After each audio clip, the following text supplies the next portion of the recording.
Ayurveda is not a medical science கிடையாது.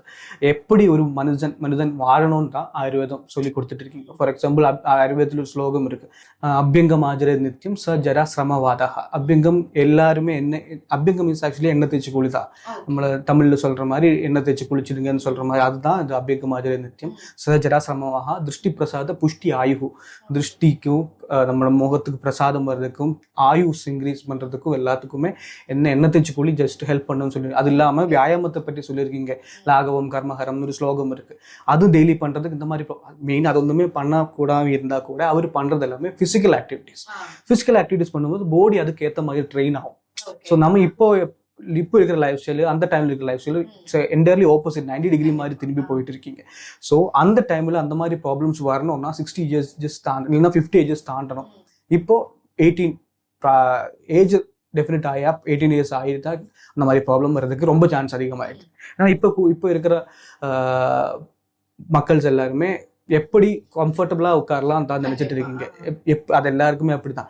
கம்ஃபர்டபுளாக எப்படி உட்காரலாம், ஆஃபீஸ்ல இருந்து வேலை பண்ணணும், ஏசிக்கில் இருந்து வேலை பண்ணணும், அப்படிதான் எல்லாரும் நினச்சிட்டு இருக்கீங்க. ஸோ அந்த மாதிரி வேலை பண்ணிட்டு அதுக்கு ஒரு கம்ஃபர்டபிலிட்டி இருக்கு, அதுக்கு ஒரு அட்வான்டேஜஸ் இருக்கு, டிஸ்அட்வான்டேஜஸ் இந்த மாதிரி ரீதியில எல்லாம் வரும். இப்போ ஐடி பர்சன்ஸ் 14 எனக்கு ஒரு பேஷண்ட் முன்னாடி நேற்று வந்திருக்கு, 14 ஹவர்ஸ் கண்டினியூஸாக வேலை பண்ணணும் உட்காந்து. ஸோ கண்டிப்பாக அந்த மாதிரி இருக்கிற பேஷண்ட்ஸுக்கு கண்டிப்பாக அந்த மாதிரி ப்ராப்ளம்ஸ் வரும். வரலைன்னா அவருக்கு பாடிக்கு வேற ஏதோ ப்ராப்ளம்ஸ் இருக்கு, அந்த மாதிரி தான் எனக்கு சொல்ல முடியும். கண்டிப்பாக வரும். அந்த மாதிரி உட்காந்து வேலை பண்ணுறீங்க, நீங்கள் ரொம்ப வெயிட் எடுத்து வேலை பண்ணிட்டு இருக்கிற இந்த மாதிரி ப்ராப்ளம் வராது. ஆனால் அவரோட டிஸ்க் அந்த அளவுக்கு ஃப்ளெக்சிபிளாக இருக்கும், எலாஸ்டிக் ஆகிருக்கும், அந்த அளவுக்கு ப்ராப்ளம்ஸ் வராது. இப்போ இருக்கிற பீப்புள்ஸ் ஜங்க் ஃபுட்ஸ் சாப்பிட்டு அவருக்கு அந்த கிடைக்க வேண்டிய ஆக்சிஜன் கரெக்டாக கிடைக்காம இருக்குனால அந்த எலாஸ்டிசிட்டி எல்லாம் போயிடும். 60 ஏஜஸ் தாண்டி டஃப் ரிஜிட் ஆக வேண்டிய அந்த ஜெல்லி லைக் சப்ஸ்டன்ஸ் உள்ள ஒரு டிஸ்க்குள்ள ஒரு ஜெல்லி லைக் சப்ஸ்டன்ஸ் இருக்கு. அது 60 இயர்ஸ் தாண்டி தான் அது ரிஜிட் ஆகும், கம்மியாகும், அதோட இதெல்லாமே கம்மியாக குவான்டிட்டி எல்லாம் கம்மியாகும். இப்போ ஒரு 20 இயர்ஸ் 25 இயர்ஸ்ல அது கம்மியாகிறது, டீஜெனரேஷன் சேஞ்சஸ் எல்லாமே நமக்கு அந்த எம்ஆர்ஐல பார்க்க முடியுது. இதெல்லாம் ஆச்சரியமா இருக்கீங்க, இந்த மாதிரி எல்லாமே வந்துட்டு இருக்கீங்க.